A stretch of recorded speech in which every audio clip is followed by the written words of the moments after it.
Good morning વિદ્યાર્થી મિત્રો. ગયા લેક્ચરમાં આપણે ચેપ્ટર 2 ની અંદર ઉદાહરણ નંબર 20 સુધી પૂર્ણ કર્યું. હવે ઉદાહરણ નંબર 21 સ્પીયરમેનની ક્રમાંક સહસંબંધાંકની રીત.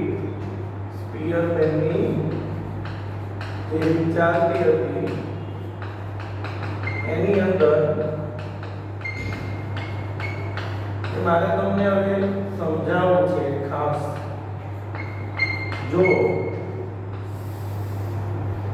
આપણે ક્રમ આપવાવાળા દાખલા ગણી લીધા ગયા લેક્ચરમાં, ક્રમ આપતા શીખ્યા, પણ હવે આ જ રીતની અંદર જ્યારે એકનું એક અવલોકન એક કરતાં વધારે વખત આવે તો અહીંયા આપણે એક પ્રશ્ન સમજવાનો છે.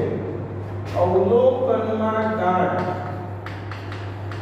અવલોકનમાં ગાંઠ એટલે શું?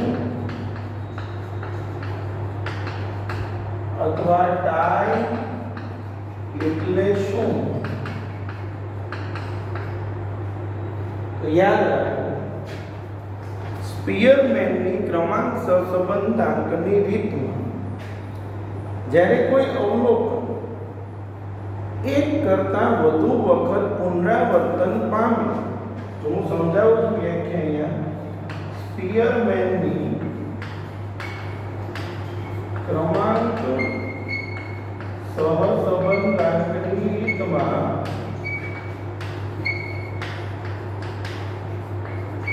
રીતમાં જ્યારે કોઈ અવલોકન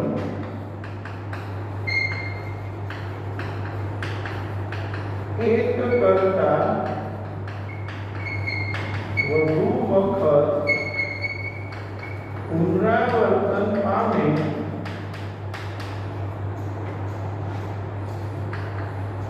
તેને અવલોકનમાં ગાંઠ ટાઈ કહે છે. અને જ્યારે આ ટાઈ પડે, મેં તમને કીધું એમ કે જ્યારે એકનું એક અવલોકન કેટલી વાર આવે, એક કરતાં વધુ વખત, તો ત્યારે તેને અવલોકનમાં ગાંઠ કહે. અને જ્યારે ગાંઠ આવે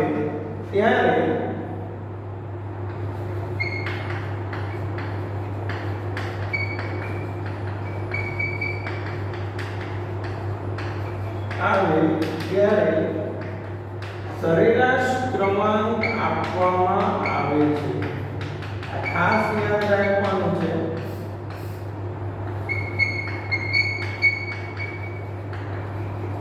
ત્યારે સરેરાશ ક્રમાંક આપવામાં આવે છે.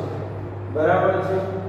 એટલે કેવું સરેરાશ ક્રમાંક? એટલે ધારો કે 56 બે વખત આવે છે અને આપણે ચોથા નંબરે પહોંચ્યા છીએ, તો 56 બે વાર જેને નંબર ચોથો પહોંચ્યા, તો ચોથો વત્તા પાંચમો ભાગ્યા 2, 9 ભાગ્યા 2 એટલે 4.5, બંને 56 ની સામે 4.5 લખી લો.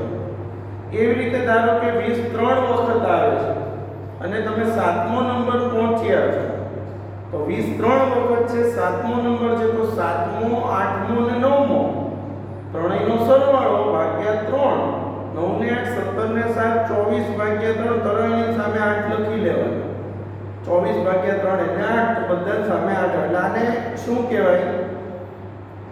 સરેરાશ ક્રમ.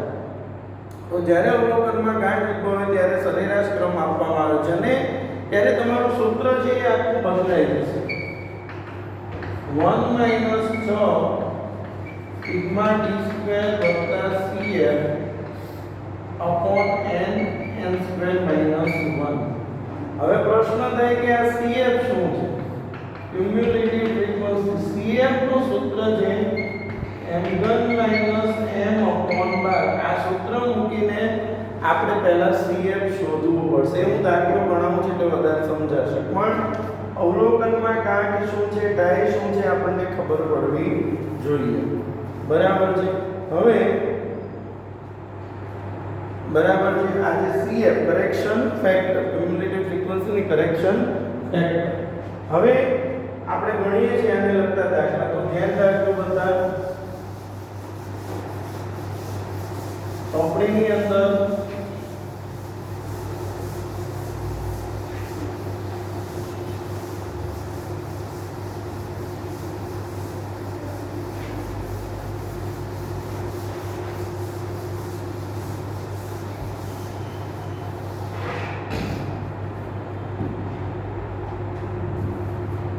પેજ નંબર 92 ઉપર એવું લખ્યું છે કે 21મા ઉદાહરણમાં એક્ઝામ્પલ નંબર 21 એક્ઝામ્પલ નંબર 21 તો એમાં એવું લખ્યું છે કે ઉદાહરણ 5 માં આપેલ માહિતી પર જે ઉદાહરણ 5 ની માહિતી આપણે અહીંયા લખવાની છે ચોપડીની અંદર જે ઉદાહરણ 5 ની માહિતી છે વાચન એને કહીશું x બરાબર વાચન અને મેળવેલ ગુણ એને કહીશું y વાચનમાં x માં કિંમતો છે 25 38 20 28 34 40 અને 36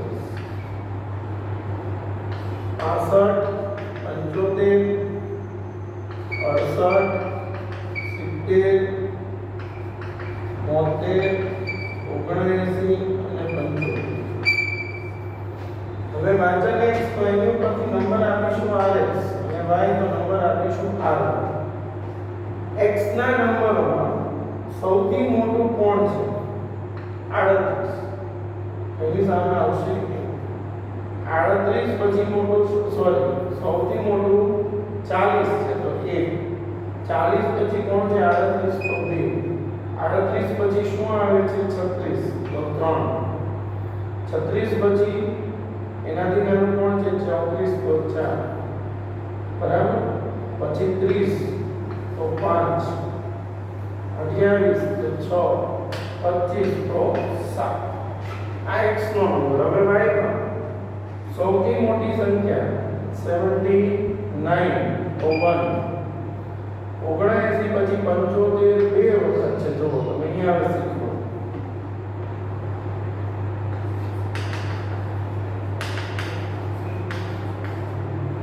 અહીંયા હું જે લખું છું 75 માટે તમને સમજાવવા માટે ચલો 75 છે એ કેટલી વખત છે બે વખત છે આપણે કયો નંબર પહોંચ્યા છીએ એક આપી દીધો એટલે બીજો નંબર છે બીજા નંબર માટે બે કેન્ડિડેટ છે 75 તો 75 માટે શું કરવાનું બીજો વત્તા ત્રીજો ભાગ્યા 2 એટલે 5 ભાગ્યા 2 2.5 આને સરેરાશ ક્રમ આપ્યો છે તો જે પણ 75 છે એની સામે શું આવશે 2.5 બરાબર છે હવે 75 થી નાનું કોણ આવે છે 72 માટે સમજો તો આ 3 સુધી આવી ગયું એટલે 72 ને કેટલામો નંબર આપવો પડે ચોથો નંબર તો 72 ચોથો આવશે પછી શું આવે છે એનાથી નાનું 70 તો 5 પછી 68 તો 6 અને 65 તો 7 હવે ડિફરન્સ શોધીશું આ બંનેનો 7 - 7 એટલે 0 2 - 2.5 તો -0.5 5 - 6 તો -1 6 - 5 તો 1 4 - 4 તો 0 1 - 1 તો 0 3 - 2.5 તો 0.5 0 0.25 1 1 0 0 અને 0.25 વર્ગ કર્યો 1 ને 2.5 બરાબર છે હવે આ એક શીખવાનું છે અહીંયા ધ્યાન રાખજો CF શોધવા માટે પુનરાવર્તિત અવલોકન પુનરાવર્તનની સંખ્યા અને CF m1 - m/12 આસુ ચલો પુનરાવર્તિત અવલોકનમાં એક જ છે કોણ છે 75 કેટલી વખત બે વખત તો 2 એટલે m ની જગ્યાએ 2 લખવાના 2 નો ઘન - 2/12 2 નો ઘન 8 8 - 2 એટલે 6 6/12 0.5 હવે સૂત્ર યાદ રાખો 1 - 6 કૌંસમાં સિગ્મા d² વત્તા cf n n² - 1 6 sigma d² 2.5 plus cf તો cf નું ટોટલ કેટલું છે 0.5 अपॉन n કેટલી સંખ્યાઓ અહીંયા હતી 1 2 3 4 5 6 અને 7 તો છેદમાં કેટલા આવશે 7 અને 7 નો વર્ગ ઓછા 1 2.5 વત્તા 0.5 એટલે 3 ભાગ્યા 7 ગુણ્યા 7 નો વર્ગ 49 ઓછા 1 એટલે 48 1 માઈનસ 18 છોતેરી 48 ગુણ્યા 7 કરો બરાબર છે 336 હવે તમારે કેલ્સી ની અંદર 18 ભાગ્યા કેટલા કરવાના છે 336 તો 0.0536 એવું આવે છે 0.0536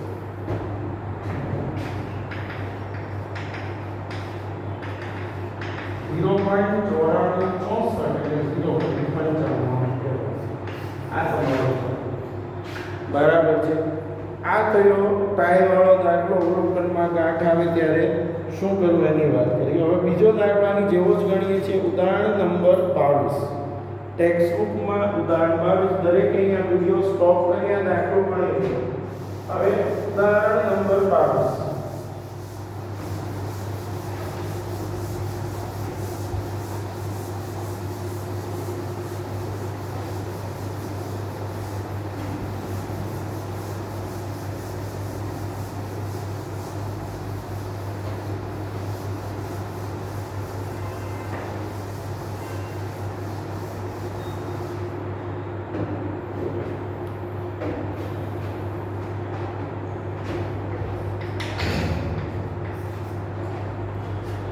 તો 22માં ઉદાહરણની જે રકમ છે લખું છું અહીંયા અર્થશાસ્ત્રમાં ગુણાને ઉપર પ્રશ્ન વાંચવાનો ખાસ ક્રમાંક સહસંબંધાંક શોધો એવું પૂછેલું હોય બરાબર 60 30 10 20 30 50 અને 40 80 20 60 40 12 28 20 અને 15 હવે x અને y છે તો આપણે rx અને ry x ના નંબરો આપીએ તો સૌથી મોટું x માં કોણ છે 60 એક 60 પછી કોણ છે તો કે 50 તો 2 50 પછી મોટું કોણ છે 40 તો 3 40 પછી મોટું કોણ છે 30 30 અને 30 ત્રણ વખત આવે છે તો હું અહીંયા લખું છું 30 માટે 30 કેટલી વખત આવ્યા 3 વખત આપણે કેટલાનો નંબર પહોંચ્યા છીએ 3 આવી જાય એટલે ચોથો નંબર તો 4 5 6 કારણ કે 30 કેટલી વખત છે 3 વખત છે એ 4 5 6 ભાગ્યા 3 બરાબર તો 15 ભાગ્યા 3 બરાબર 5 તો જેટલા પણ 30 છે એની સામે કેટલા આવશે 5 હવે સમજવાનું અહીંયા છે 30 પૂરું થઈ ગયું હવે કોણ આવશે મોટું 20 તો 20 ની સામે કેટલો નંબર ઘણા કે કયા 5 લખ્યો તો કે 6 આવે 6 ના આવે આ જોવાનું અહીંયા 6 સુધી પૂર્ણ છે એટલે હવે આપણે જે 30 20 છે એની સામે 7 નંબર આવશે અને 10 ની સામે શું આવશે 8 હવે y માં એ જ રીતે નંબર આપો તો y માં સૌથી મોટું કોણ છે 80 તો 1 80 પછી મોટું શું છે 60 તો 2 60 પછી મોટું શું છે 40 તો 3 40 પછી મોટું શું છે 28 તો 4 28 પછી મોટું શું આવે છે તો કે 20 આવે છે બરાબર છે 20 કેટલી વખત છે 2 વખત અહીંયા હું લખું છું 20 માટે કેટલામો નંબર આવ્યા છે ખાસ જોવાનું 4 આવી છે એટલે 20 માટે 5મો વત્તા 6મો ભાગ્યા 2 11 ભાગ્યા 2 એટલે 5 20 ની સામે શું આવશે 5.5 હવે 6 સુધી નંબર પૂર્ણ થઈ ગયા કહેવાય. એટલે જે પણ 20 પછી સંખ્યા આવશે કોણ આવશે 15 તો એને 7 નંબર અને 12 તો એને 8. હવે D તો D બરાબર Rx minus 8 1 minus 1 0 5 minus 5.5 minus 0.5 8 minus 2 6 7 minus 3 4 5 minus 8 minus 3 2 minus 4 minus 2 5 minus 5.5 minus 0.5 એટલે 3 માઈનસ 7 માઈનસ 4 આનું ટોટલ 0 આવવું જોઈએ. બરાબર જો 6 ને 4 10 પ્લસ છે 4 ને 2 6 ને 9 ને 1 10 માઈનસ છે એટલે 0 થઈ ગયો એટલે આપણું સાચું છે. b પછી આવશે b સ્ક્વેર 0 0.25 36 16 9 4 0.25 અને 16 36 ને 16 52 9 61 ને 4 65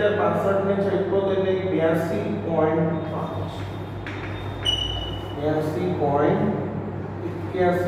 ને 82.5 આવી ગયા 6 ને 6 12 ને 25 ને 6 31 નો એકડો વધી 3 4 7 ને 81.6. હવે CF શોધવાનું પહેલા શું લખવાનું પુનરાવર્તિત અવલોકન પછી શું આવશે પુનરાવર્તનની સંખ્યા અને CF બરાબર m+m/π. પહેલા કોણ આવતું તો પુનરાવર્તન પામતું તો બેટા 30. કેટલી વખત આવતો તો 3 વખત. તો પુનરાવર્તનની સંખ્યા 3 તો અહીંયા m ની જગ્યાએ 3 તો 3 નો ઘન -3/12 27 - 3 એટલે 24/12 એટલે 20 પછી 20 2 વખત 2 નો ઘન -2/12 0.5 ટોટલ 2 વત્તા 0.5 એટલે 2.5. હવે સૂત્રમાં મૂકીશું 6 કૌંસમાં સિગ્મા d² વત્તા cf અપોન n² -1. ખાસ આ ધ્યાન રાખવાનું છે. આ આવડવું જોઈએ. પુનરાવર્તિત અવલોકન પુનરાવર્તનની સંખ્યા અને cf નું સૂત્ર. હવે 1 - 6 સિગ્મા d² 81.5 cf નું ટોટલ 2.5 n કેટલી સંખ્યા 1 2 3 4 5 6 7 અને 8 8 નો વર્ગ 64 -1 ડાયરેક્ટ લખું છું એક સ્ટેપ 81 ને 83 ને 84 છેદમાં 63 ગુણ્યા 8 504 1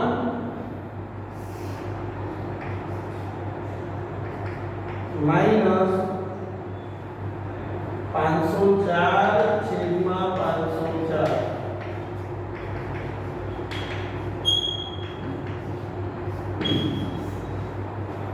બરાબર. તો આ થયો તમારો ઉદાહરણ નંબર 22. બરાબર છે વિદ્યાર્થીઓ.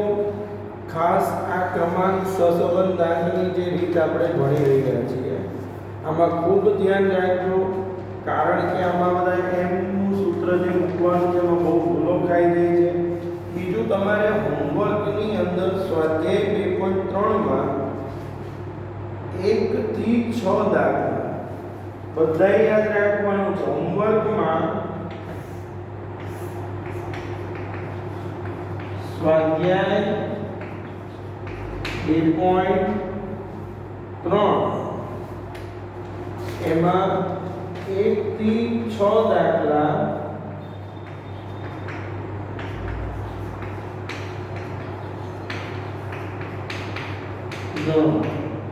એટલે તમારો આ જે ક્રમાંકનો જે કન્સેપ્ટ છે ક્લિયર થઈ જાય અને આવતો લેક્ચર જે છે એમાં પણ આપણે ક્રમાંક સહસંબંધની જે રીત છે એના દાખલાઓ ભણીશું અને ત્યારબાદ આપણે આ ચેપ્ટરના જે બધા વિશિષ્ટ દાખલાઓ છે અને ટૂંકા દાખલાઓ છે એના તરફ આગળ વધીશું. બરાબર છે વિદ્યાર્થીઓ?